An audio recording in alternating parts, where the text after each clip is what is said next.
En este video exploraremos los casos más impactantes de adolescentes que, impulsados por motivos sorprendentes, cometieron actos que estremecieron a sus comunidades y al mundo entero. Desde tragedias familiares hasta eventos que desencadenaron debates nacionales, cada historia revela las complejidades de la mente juvenil y las consecuencias de decisiones extremas. Acompáñanos en este recorrido por los relatos más inquietantes y reflexivos de la última década. Número 1. La tragedia en Iowa, Jeremy Goodell y Willard Miller. En el corazón de Fairfield, Iowa, una comunidad pequeña y apacible, se desató un evento que rompió con la rutina de la calma habitual. Jeremy Goodell y Willard Miller, dos adolescentes que hasta entonces eran conocidos como chicos normales, llevaron a cabo un acto que cambiaría para siempre el rostro de su ciudad. Todo comenzó con lo que parecía un desencuentro escolar, una calificación insatisfactoria. La profesora Nohema Graber, reconocida por su dedicación y su trato amable hacia los alumnos, se convirtió en el blanco de una venganza que nadie podría haber anticipado. Willard Miller, quien recibió una mala calificación en español, no pudo aceptar el hecho de que sus esfuerzos académicos fueran cuestionados. En lugar de buscar ayuda o reflexionar sobre cómo mejorar, Miller permitió que el resentimiento creciera en su interior. Jeremy Goodell, su amigo cercano, se unió rápidamente a este sentimiento. Ambos adolescentes comenzaron a gestar una idea peligrosa y perturbadora, dejando de lado cualquier rastro de juicio racional. El plan que diseñaron era escalofriante. Ambos sabían que la profesora Graber solía pasear por un parque cercano todas las tardes. Aprovechando esta rutina, decidieron esperar el momento perfecto para atacar. Armados con un bate, observaron desde las sombras, anticipando el encuentro que terminaría con la vida de una mujer cuya única ofensa había sido exigir excelencia académica. Cuando finalmente se enfrentaron a ella, lo hicieron con una violencia desconcertante. La profesora Graber no tuvo oportunidad de defenderse, y el ataque dejó una marca indeleble en la comunidad. Fairfield, una ciudad acostumbrada a la serenidad, despertó de golpe a una realidad más oscura. La investigación que siguió fue meticulosa. Las autoridades no tardaron en reunir las pruebas necesarias que señalaban directamente a Jeremy y Willard como los responsables.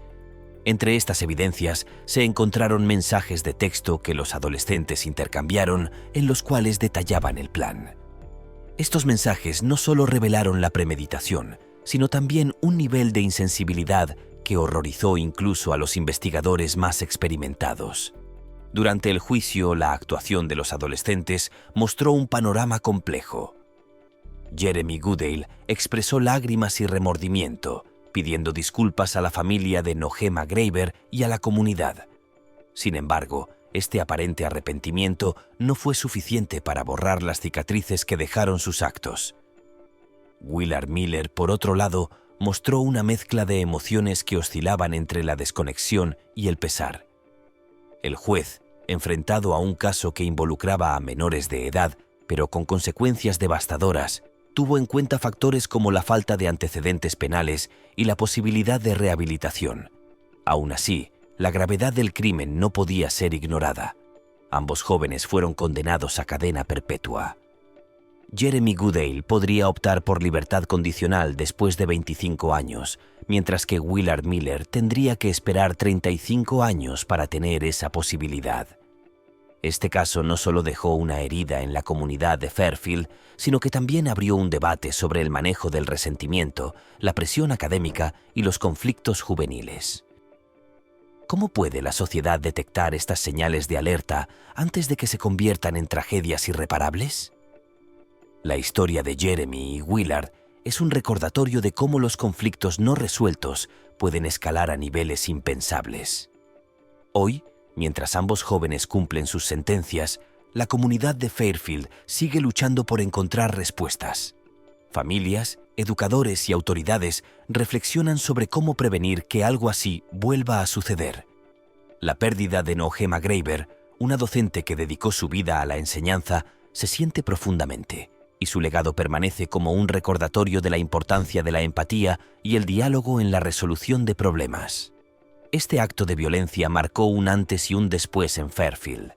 Mientras tanto, el caso de Jeremy Goodale y Willard Miller se mantiene como una de las historias más impactantes sobre cómo el resentimiento y la ira pueden desbordar las barreras de la racionalidad, con consecuencias devastadoras tanto para las víctimas como para los perpetradores. Número 2. El accidente mortal de Mackenzie Shirilla. Mackenzie Shirilla, con apenas 17 años, protagonizó un caso que sacudió a la comunidad de Strongsville, Ohio, y dejó interrogantes profundas sobre la fragilidad de las relaciones humanas y la toma de decisiones extremas.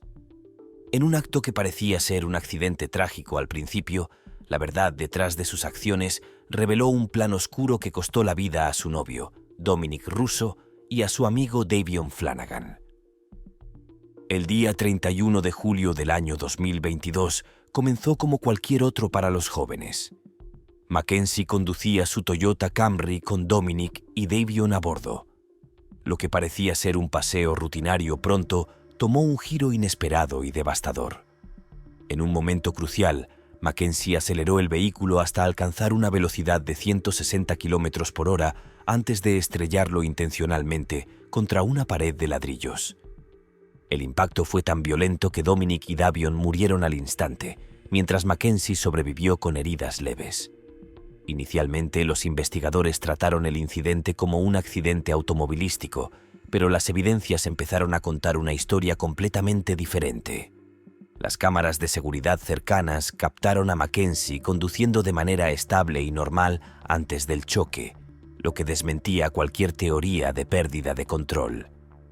Más inquietante aún, los mensajes de texto intercambiados entre Mackenzie y Dominic revelaron que su relación estaba plagada de discusiones intensas y amenazas. Mackenzie había expresado anteriormente pensamientos de autolesión y violencia, lo que encendió alarmas sobre sus verdaderas intenciones esa fatídica noche.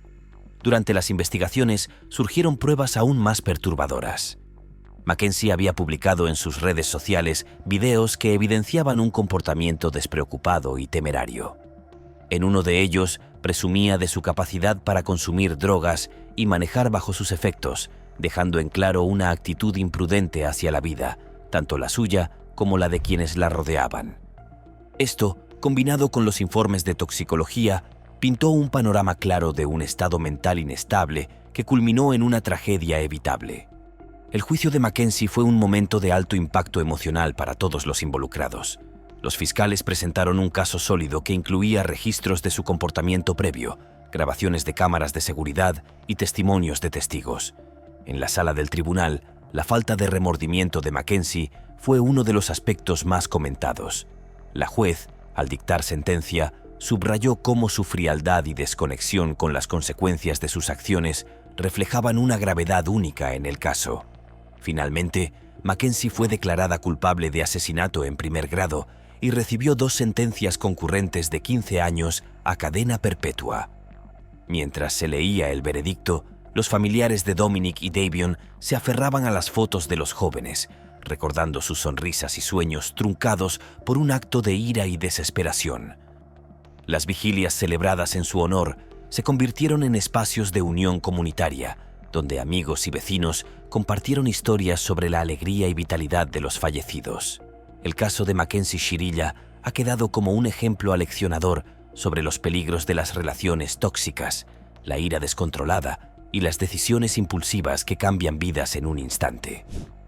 En contraste con el dolor que dejó, también plantea preguntas críticas sobre cómo identificar y abordar señales de alarma antes de que sea demasiado tarde.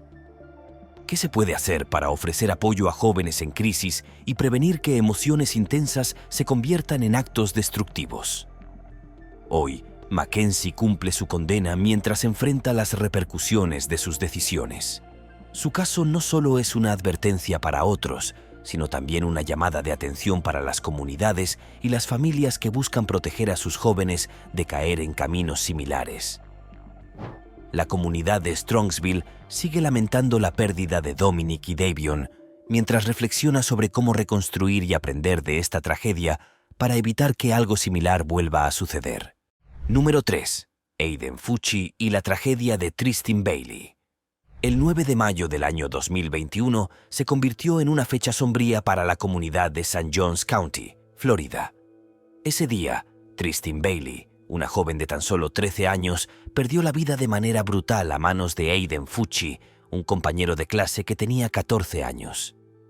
Lo que al principio parecía ser una desaparición trágica, pronto reveló un acto de violencia planeado con una frialdad que dejó atónitos a investigadores, familiares y vecinos. La mañana comenzó con la denuncia de la desaparición de Tristin. Era conocida como una chica alegre, apasionada por las actividades extracurriculares, especialmente el porristismo, y querida por todos los que la rodeaban. Su ausencia fue notada rápidamente, y las autoridades comenzaron a buscarla de inmediato. Horas después, su cuerpo fue encontrado en un área boscosa cerca de su vecindario, lo que confirmó los peores temores de su familia y la comunidad. La escena del crimen dejó perplejos a los investigadores. Tristin había recibido 114 puñaladas, de las cuales 49 eran heridas defensivas, una señal clara de que luchó desesperadamente por su vida. Este nivel de violencia, particularmente en un crimen cometido por un adolescente, resultaba casi incomprensible. La brutalidad del ataque no solo conmocionó a los residentes de St. Johns County, sino que también llamó la atención de medios nacionales. La investigación apuntó rápidamente a Aiden Fucci, un compañero de clase de Tristin. Según los reportes, Aiden había persuadido a Tristin para que lo acompañara a una zona boscosa esa noche. Los dos adolescentes habían sido vistos juntos en cámaras de seguridad poco antes de que ocurriera el ataque. Sin embargo, lo que parecía una simple caminata entre conocidos terminó siendo un acto premeditado de violencia. Los motivos detrás del crimen fueron igualmente desconcertantes. Amigos de Aiden testificaron que él había hablado anteriormente sobre su deseo de saber cómo se sentía al matar a alguien. Este comentario, que inicialmente fue tomado como una broma macabra, adquirió un significado aterrador después del asesinato. Los investigadores también descubrieron un historial inquietante en su comportamiento, incluidos dibujos y notas que revelaban fantasías violentas. Tras cometer el crimen, Aiden intentó encubrir sus acciones. Deshizo el arma homicida, limpió su ropa y regresó a casa como si nada hubiera pasado. Sin embargo, incluso después de ser arrestado, su comportamiento reflejó una desconexión total de la gravedad de sus actos. Mientras estaba en la parte trasera de un coche patrulla, grabó un video para Snapchat, donde afirmó en tono irónico que iba con Tristin. Este gesto insensible se convirtió en una pieza clave del caso, subrayando su falta de remordimiento. Durante el juicio, la fiscalía presentó un caso irrefutable que documentaba la planificación, ejecución y el intento de encubrimiento del crimen por parte de Aiden. Las pruebas incluían grabaciones de cámaras de seguridad, el cuchillo utilizado en el ataque y los testimonios de amigos que confirmaron su comportamiento inquietante antes del asesinato. Ante la abrumadora evidencia, Aiden Fucci optó por declararse culpable de asesinato en primer grado, evitando un juicio prolongado. El juez dictó una sentencia de cadena perpetua, aunque debido a la edad de Aiden en el momento del crimen, tendrá derecho a una revisión de su caso después de 25 años. Esta decisión generó un debate en la comunidad sobre la responsabilidad penal de los menores y la posibilidad de rehabilitación en casos de violencia extrema. El impacto de la tragedia fue profundo y duradero. La familia de Tristin describió a su hija como una luz en sus vidas, una joven llena de sueños y aspiraciones que fueron brutalmente truncados. En su memoria, la comunidad organizó vigilias y ceremonias para honrar su vida mientras luchaban por comprender cómo algo tan terrible podía suceder. El caso de Aiden Fucci también planteó preguntas fundamentales sobre cómo la sociedad puede detectar señales de alerta en los jóvenes. ¿Qué se puede hacer para identificar comportamientos preocupantes antes de que se conviertan en tragedias? ¿Qué responsabilidad tienen las familias, las escuelas y las comunidades para intervenir cuando un adolescente muestra signos de problemas emocionales o tendencias violentas? Mientras Aiden cumple su sentencia, su caso se convierte en un recordatorio sombrío de las consecuencias devastadoras de la violencia juvenil. La historia de Tristin Bailey sigue viva en el corazón de quienes la conocieron, sirviendo como un llamado a la acción para prevenir que tragedias similares ocurran en el futuro.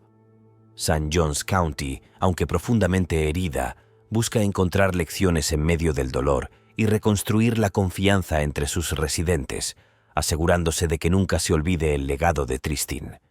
Número 4. Nicholas Cruz y el devastador tiroteo de Parkland. El 14 de febrero del año 2018 es recordado como uno de los días más trágicos en la historia moderna de los Estados Unidos. Lo que comenzó como una jornada normal en la escuela secundaria Marjory Stoneman Douglas en Parkland, Florida, terminó en un horroroso tiroteo masivo que dejó 17 personas fallecidas y otras tantas heridas, destrozando familias y sacudiendo la conciencia nacional. Nicholas Cruz, el perpetrador, era un exalumno de 19 años que había sido expulsado de la institución por problemas disciplinarios. Ese día, llegó al campus armado con un rifle semiautomático AR-15 que había adquirido legalmente, un hecho que más tarde desencadenaría intensos debates sobre la facilidad de acceso a las armas en el país. Cruz comenzó su ataque alrededor de las 2:30 de la tarde, cuando el cambio de clases llenaba los pasillos de estudiantes. Disparó indiscriminadamente, dejando un rastro de caos y terror. Los relatos de los sobrevivientes reflejan momentos de absoluto pánico. Estudiantes y profesores se escondieron en aulas, armarios y baños, mientras el sonido de los disparos resonaba por todo el edificio. Muchos utilizaron sus teléfonos para enviar mensajes desesperados a sus seres queridos, temiendo que esos momentos fueran los últimos. Algunos profesores, actuando como verdaderos héroes, usaron sus cuerpos para proteger a los estudiantes, sacrificando sus propias vidas. La vida de Nicholas Cruz estuvo marcada por una serie de eventos traumáticos que, según expertos, pudieron haber influido en su conducta. Perdió a sus padres adoptivos a una edad temprana y enfrentó dificultades para socializar, lo que lo llevó a ser un blanco frecuente de acoso escolar. Sin embargo, también exhibió comportamientos preocupantes que no fueron atendidos de manera efectiva. Cruz había mostrado una fascinación por las armas, publicando imágenes en redes sociales y realizando comentarios inquietantes. Maestros y compañeros reportaron su comportamiento a las autoridades escolares, pero los sistemas de prevención no lograron intervenir a tiempo. Después de perpetrar el ataque, Cruz intentó escapar mezclándose con los estudiantes que evacuaban el edificio. Sin embargo, fue detenido poco tiempo después en una localidad cercana. Durante su arresto mostró comportamientos erráticos que, según sus abogados, eran indicios de problemas de salud mental. El juicio de Nicholas Cruz fue largo y doloroso, tanto para las familias de las víctimas como para la comunidad de Parkland. Los fiscales presentaron un caso sólido, buscando la pena de muerte debido a la magnitud del crimen. Cruz, por su parte, se declaró culpable de todos los cargos en su contra, incluyendo 17 asesinatos y 17 intentos de asesinato. Su defensa argumentó que padecía problemas derivados del síndrome de alcoholismo fetal, un trastorno relacionado con el consumo de alcohol durante el embarazo que pudo haber afectado su desarrollo cognitivo y emocional. El veredicto final generó opiniones divididas. Aunque muchos esperaban que Cruz recibiera la pena de muerte, el jurado no logró unanimidad para imponerla. En cambio, fue sentenciado a cadena perpetua sin posibilidad de libertad condicional. Durante la lectura de la sentencia, Cruz permaneció en silencio, mientras las familias de las víctimas expresaban su dolor, ira y frustración. Algunos lamentaron que el castigo no correspondiera a la magnitud del crimen, mientras que otros consideraron que pasar el resto de su vida en prisión era una condena suficiente. El tiroteo en Parkland dejó una cicatriz imborrable no solo en la comunidad, sino en todo el país. Las familias de las víctimas se han convertido en defensores activos de reformas en las leyes de armas, buscando que tragedias como esta no vuelvan a repetirse. Movimientos como March for Our Lives, liderados por sobrevivientes del ataque, han ganado relevancia a nivel nacional, abogando por un control más estricto en la adquisición de armas y una mejor atención a la salud mental. La historia de Nicholas Cruz es un sombrío recordatorio de las fallas en los sistemas de prevención y las consecuencias de ignorar las señales de advertencia. También plantea preguntas difíciles sobre la responsabilidad colectiva de abordar los problemas de salud mental y limitar el acceso a armas de alto poder. Mientras la comunidad de Parkland intenta sanar, el legado de las vidas perdidas impulsa un llamado a la acción para evitar que más familias sufran el mismo dolor. Este caso ha transformado el diálogo sobre la violencia armada en Estados Unidos, pero también ha dejado claro que aún queda mucho por hacer. Parkland nunca olvidará a las víctimas de ese 14 de febrero y su memoria sigue siendo un faro que guía los esfuerzos por un cambio significativo. Número 5. Gavin Smith y la tragedia familiar en Elkmont. En diciembre del año 2020, el pequeño y tranquilo vecindario de Elkmont, Alabama, se convirtió en el epicentro de una tragedia que nadie pudo prever. Gavin Smith, un adolescente de 16 años, llevó a cabo un acto de violencia que sacudió a su comunidad y dejó un vacío imposible de llenar. Armado con un arma de fuego, acabó con la vida de su madre, su padrastro y sus 2 hermanos menores, transformando el hogar familiar en una escena de horror indescriptible. La noche del crimen comenzó como cualquier otra en la residencia de los Smith. La familia, aparentemente unida, se retiró a descansar sin sospechar que uno de los suyos había planeado algo inimaginable.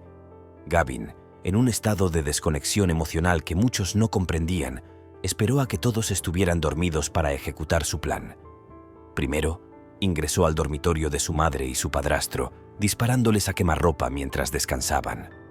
Luego, se dirigió a las habitaciones de sus 2 hermanos menores, quienes también fueron víctimas de su furia. Uno de los niños, en un intento desesperado por esconderse, buscó refugio debajo de su cuna, pero fue alcanzado por los disparos. El motivo detrás de este acto sigue siendo un misterio que los expertos intentan desentrañar. Según las investigaciones, Gavin había mostrado desde una edad temprana signos de comportamiento problemático, incluyendo episodios de ira y aislamiento.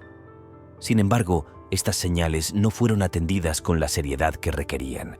Algunas fuentes sugieren que Gavin podría haber sufrido problemas psicológicos no diagnosticados que afectaron su capacidad para procesar emociones y resolver conflictos de manera saludable. Cuando las autoridades llegaron al lugar, Gavin intentó desviar la atención al culpar a un intruso ficticio. Alegó que alguien había ingresado a la vivienda y perpetrado los asesinatos, pero las pruebas forenses pronto desenmascararon su mentira. El análisis de balística confirmó que el arma utilizada pertenecía a la familia y que Gavin era el único que había tenido acceso a ella esa noche. Su testimonio inconsistente y su comportamiento errático fortalecieron el caso en su contra. El juicio de Gavin Smith fue un proceso emocionalmente desgarrador para la comunidad de Elkmont. Durante las audiencias se revelaron detalles inquietantes sobre la noche del crimen, incluidos los momentos finales de las víctimas. El hecho de que Gavin no mostrara remordimiento visible durante el juicio solo añadió más desconcierto y dolor a un caso ya de por sí difícil de procesar. Los fiscales argumentaron que el acto fue premeditado y que Gavin, aunque joven, comprendía perfectamente las consecuencias de sus acciones. Finalmente, Gavin fue declarado culpable de múltiples cargos de asesinato en primer grado. Aunque su edad en el momento del crimen lo excluyó de recibir la pena de muerte, fue sentenciado a cadena perpetua. Sin embargo, debido a su condición como menor de edad, tendrá derecho a solicitar libertad condicional después de 15 años. Esta decisión generó un debate significativo. Por un lado, algunos creen en la posibilidad de rehabilitación para jóvenes en circunstancias extremas. Por otro, muchos consideran que Gavin no merece una segunda oportunidad debido a la magnitud de su crimen. La comunidad de Elkmont quedó devastada por la pérdida de 4 de sus miembros en un acto de violencia que desafía la comprensión. Vecinos y amigos organizaron vigilias en memoria de las víctimas, recordándolas como personas amables y amorosas que nunca habrían imaginado enfrentar un destino tan trágico. La madre de Gavin era conocida por su dedicación a la familia, mientras que sus hermanos menores eran descritos como niños llenos de vida y alegría. Este caso también planteó preguntas cruciales sobre la responsabilidad de identificar y abordar las señales de alerta en los jóvenes. ¿Qué podría haberse hecho para intervenir antes de que las cosas llegaran a este punto? ¿Cómo puede la sociedad equiparse mejor para apoyar a los adolescentes que muestran signos de problemas emocionales o conductuales? Gavin Smith cumple su condena en prisión, enfrentando las consecuencias de sus acciones en la soledad de una celda. Mientras tanto, la comunidad de Elkmont intenta sanar, aunque las heridas dejadas por esta tragedia aún están lejos de cerrarse. Este caso sirve como un recordatorio sombrío de la importancia de prestar atención a los gritos silenciosos de ayuda y de actuar antes de que sea demasiado tarde. El vacío dejado por esta tragedia es incalculable. Aunque Gavin permanece encarcelado, las vidas de las personas que lo rodeaban nunca volverán a ser las mismas. Su historia es una lección dolorosa sobre los costos de la violencia y la urgencia de abordar las señales de alerta en los jóvenes, antes de que las emociones reprimidas se conviertan en actos de destrucción irreversibles. Número 6. Sierra Halsted y Aaron Guerrero, una traición mortal. En abril del año 2021, la ciudad de Las Vegas, Nevada, vivió una de las historias más inquietantes y desgarradoras de su historia reciente. Sierra Halsted, una joven de 16 años, y su novio, Aaron Guerrero, de 18 años, llevaron a cabo un crimen que conmocionó tanto a su comunidad como al país entero. La víctima, Daniel Halsted, padre de Sierra, fue asesinado en su propio hogar en un acto que combinó traición, brutalidad y desesperación. Sierra y Aaron mantenían una relación que había generado preocupación entre sus familias desde el principio. Tanto los padres de Sierra como los de Aaron intentaron separarlos, temiendo que su vínculo, marcado por comportamientos problemáticos, pudiera tener consecuencias negativas. Esta oposición, en lugar de disuadir a los jóvenes, los llevó a planear una fuga juntos, desafiando la autoridad de sus padres. Fue este deseo de estar juntos, a cualquier costo, lo que los condujo a cometer un crimen que estremecería a todos los que lo conocieron. La noche del asesinato, Sierra y Aaron entraron al hogar de Daniel Halsted con un plan macabro. Armados con cuchillos, se dirigieron hacia él con la intención de acabar con su vida. El ataque fue despiadado. Daniel recibió un total de 70 puñaladas. Las heridas que sufrió dejaron en claro la violencia y la ira que motivaron a los jóvenes. Tras el asesinato, intentaron ocultar el crimen incendiando el cuerpo de Daniel y robando sus tarjetas de crédito, con la esperanza de utilizarlas para financiar su huida. La noticia del crimen se extendió rápidamente y las autoridades iniciaron una intensa búsqueda para capturar a los responsables. 4 días después del asesinato, Sierra y Aaron fueron detenidos en Salt Lake City, Utah, mientras intentaban escapar hacia California. Su arresto marcó el comienzo de un caso judicial que revelaría detalles escalofriantes sobre la relación entre los jóvenes y la planificación del asesinato. Durante el juicio, Sierra Halsted alegó haber sido víctima de abusos físicos y emocionales por parte de su padre, una declaración que dividió la opinión pública. Algunas personas expresaron simpatía por Sierra, mientras que otras dudaron de la veracidad de sus afirmaciones, señalando la falta de evidencia concreta para respaldarlas. La fiscalía presentó pruebas contundentes de que el crimen había sido premeditado y motivado principalmente por el deseo de los jóvenes de estar juntos sin restricciones.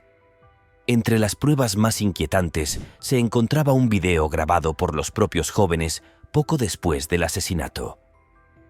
En él, se mostraban riendo y bromeando sobre su crimen, dejando en claro la falta de remordimiento que sentían en ese momento.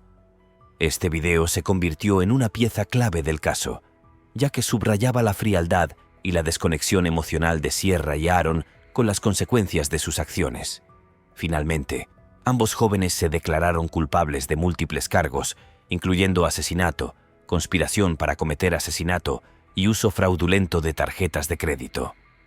Fueron sentenciados a cadena perpetua, con la posibilidad de solicitar libertad condicional después de 22 años. Aunque la sentencia buscó reflejar la gravedad de sus acciones, dejó a muchos preguntándose si era suficiente para compensar la pérdida de Daniel Halsted y el dolor infligido a su familia. El impacto del caso en la comunidad de Las Vegas fue profundo.